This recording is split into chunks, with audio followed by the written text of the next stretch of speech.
आप सभी श्रोता मित्रों को हार्दिक नमस्कार। प्रस्तुत है भीष्म साहनी जी द्वारा लिखित कहानी माता वे माता।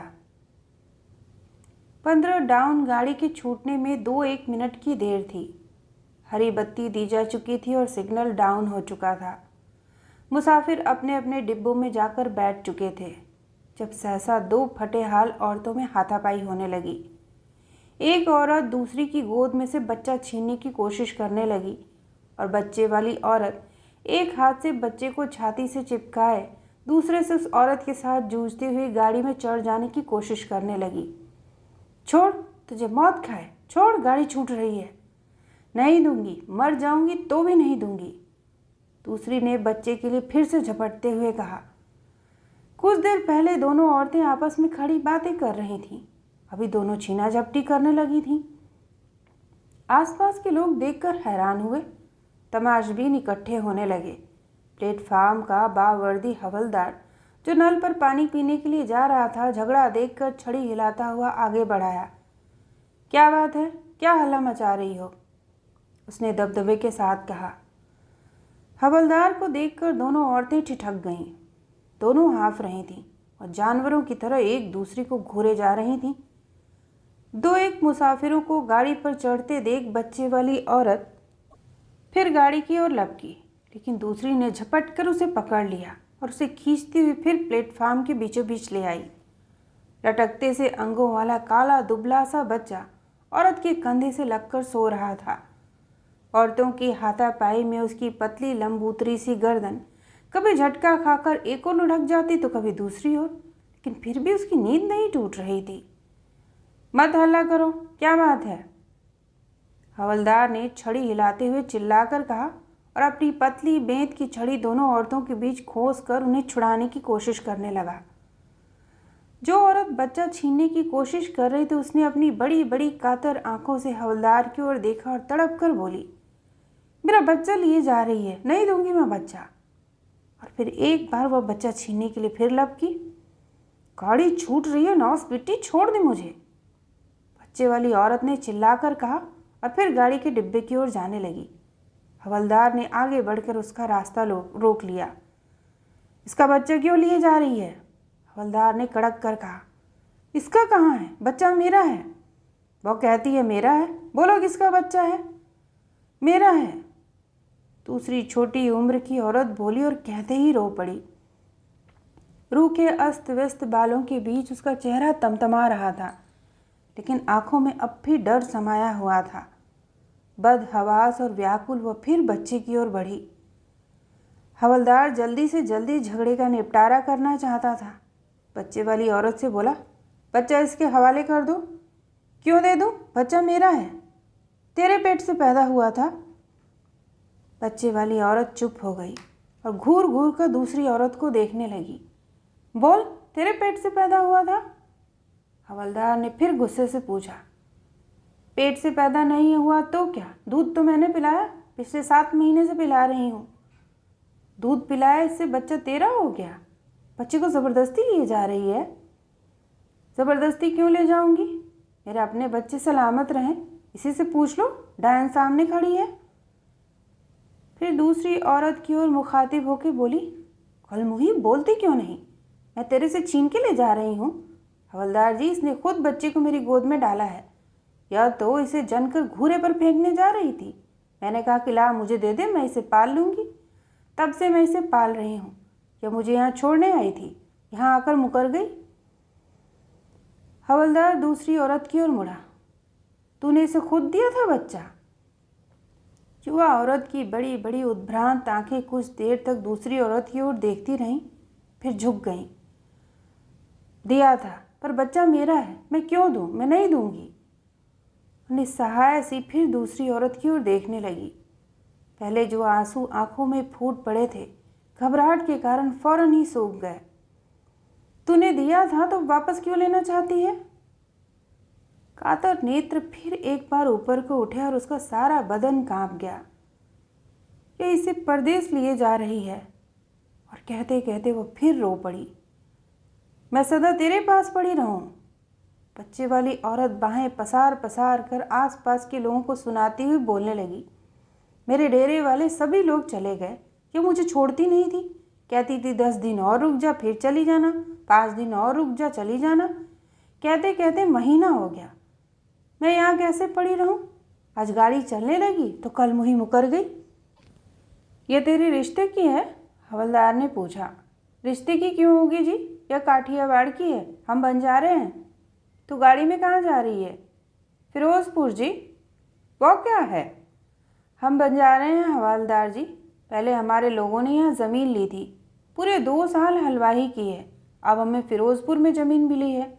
हमारे सभी लोग चले गए हैं, पर यह मुझे छोड़ती नहीं थी। हवलदार दुविधा में पड़ गया। एक ने जानकर फेंक दिया, दूसरी ने दूध पिलाकर बड़ा किया। बच्चा किसका हुआ? तेरा घर घाट कोई नहीं है तो अपना बच्चा इसे दे दिया? तू रहती कहाँ है? हवलदार ने बच्चे की माँ से पूछा।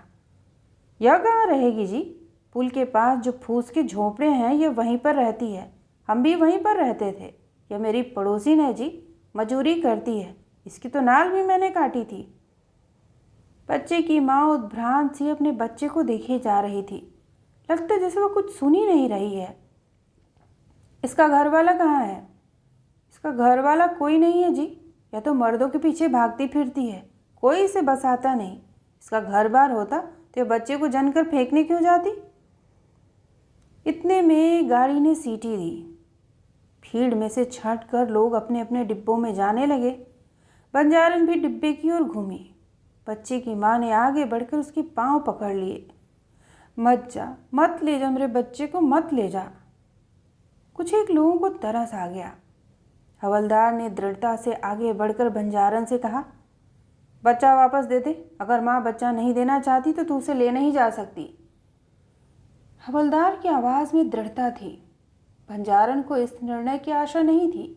वह छटपटा गई। मैं क्यों दे दूँ जी? अपने बच्चे को भी कोई देता है, किसको दे दूँ? इसका घर है ना घाट। गाड़ी छूटने वाली है, जल्दी करो। बच्चा माँ के हवाले करो वरना हवालात में दे दूंगा। हवलदार ने अब की बार कड़क कर कहा। औरत घबरा गई और किंग कर्तव्य विमूढ़ सी आसपास खड़े लोगों की ओर देखने लगी। फिर अपनी साथिन की ओर देखते हुए चिल्लाकर बोली, हरामजादी कुतिया, यहाँ आकर मुकर गई। ले बेगैरत, ले संभाल। फिर क्या ना दूध पिलाने को, जहर पिलाऊंगी इसे भी और तुझे भी। 7 महीने तक अपने बच्चे का पेट काट कर इसे दूध पिलाया है। और झटक कर बच्चा उसके हाथों में दे दिया और फूट फूट कर रोने लगी। माँ ने बच्चे को छाती से लगा लिया। बच्चे के मिलते ही वह भी ममता की मारी रोने लगी। अजीब तमाशा था। दोनों औरतें रोए जा रही थीं। दोनों एक दूसरे की दुश्मन, दोनों एक ही बच्चे की माताएं। बेघर लोगों को न हंसने की तमीज़ होती है न रोने की। और कला का कारण दुबला पतला पित्त का मारा बच्चा अब भी मुट्ठियां भींचे सो रहा था। बंजारन गालियां बकती रोती बड़बड़ाती गाड़ी में चढ़ गई। तुम्हें तुम्हारा बच्चा मिल गया है, यहाँ से चली जाओ फौरन। हवलदार ने सोए बच्चे की पीठ पर छड़ी की नोक रखते हुए धमकाकर कहा, फौरन चली जाओ यहाँ से। बच्चे को छाती से चिपकाए माँ पीछे हट गई। भीड़ बिखर गई। डिब्बे के दरवाजे में खड़ी बंजारन अभी भी चिल्लाए जा रही थी, कंजरी हरामजादी, तूने इसे जनते ही क्यों नहीं मार डाला? जब भी मार डालेगी तभी मेरे दिल को चैन मिलेगा, नास पीटी। बच्चे ने गोद पहचान रखी थी। या तो इस कारण रहा हो या हवलदार की बेंत की नोक लगने के कारण बच्चा जाग गया और अपनी नन्ही नन्ही मुट्ठियों से पहले तो अपनी नाक पीसने लगा, फिर आंखें, और थोड़ी देर बाद अपनी मुट्ठी मुंह में ले जाकर उसे चूसने लगा। औरत अभी भी उद्भ्रांत सी पीछे हट गई और प्लेटफार्म की दीवार के साथ जा खड़ी हुई। बच्चा दूध के धोखे में अपनी मुट्ठी चूसता रहा, पर दूध मिलता न देखकर बिल्कुल जग गया और दोनों टांगे जोर जोर से पटक कर रोने लगा। माँ ने उसे दाएं कंधे से हटाकर बाएं कंधे से सटा लिया, लेकिन बच्चा और भी जोर जोर से रोने लगा। माँ परेशान हो उठी। कभी बच्चे को एक करवट उठाती, कभी दूसरी, कभी दाएं कंधे पर उसका सिर रखती, कभी बाएं पर। बच्चे का रोना सुनकर डिब्बे के दरवाजे में खड़ी बंजारन फिर चिल्लाने लगी, मार डाल, तू इसे मार डाल। हॉस्पिटल से जहर क्यों नहीं दे देती? दोपहर से इसके मुंह में दूध की बूंद नहीं गई। बच्चा रोएगा नहीं। हवलदार छड़ी झुलाता वहां से जा चुका था। 2-1 कुलियों को छोड़कर डिब्बे के सामने कोई नहीं था। दूर पीछे की ओर नीली वर्दी वाला गार्ड हरी झंडी दिखा रहा था। गाड़ी ने सीटी दी और चलने को हुई। बच्चा रोए जा रहा था। माँ ने अपने फटे हुए कुर्ते की जेब में से मूंगफली के कुछ एक दाने निकाले और बच्चे के मुंह में ठूसने लगे। नवाज बेटी, यह क्या उसके मुंह में डाल रही है? जो बच्चे को मार डालेगी कसाइन कंजरी। और घूम कर पहले एक छोटा सा टीन का बक्सा, फिर छोटी सी गठरी प्लेटफार्म पर फेंकी और बड़बड़ाती गालियां बकती हुई गाड़ी पर से उतर आई। हरामजादी, मेरी गाड़ी छुड़ा दी, मौत खाए तुझे नौस पीटी। गाड़ी निकल गई। एक एक करके कुली स्टेशन के बाहर चले गए। प्लेटफार्म पर मौन छा गया। हवलदार अपनी गश्त पर दूर प्लेटफार्म के दूसरे सिरे तक पहुंच चुका था, लेकिन जब छड़ी झुलाता हुआ वापस लौटा तो प्लेटफार्म के एक कोने में दीवार के साथ सटकर वही दोनों औरतें बैठी थीं। बंजारन अपनी गोद में बच्चे को लेटाए उसे अपने आंचल से ढके दूध पिला रही थी और पास बैठी बच्चे की माँ धीरे धीरे अपने लाडले के बाल सहला रही थी। तो यह थी भीष्म साहनी जी द्वारा लिखित कहानी।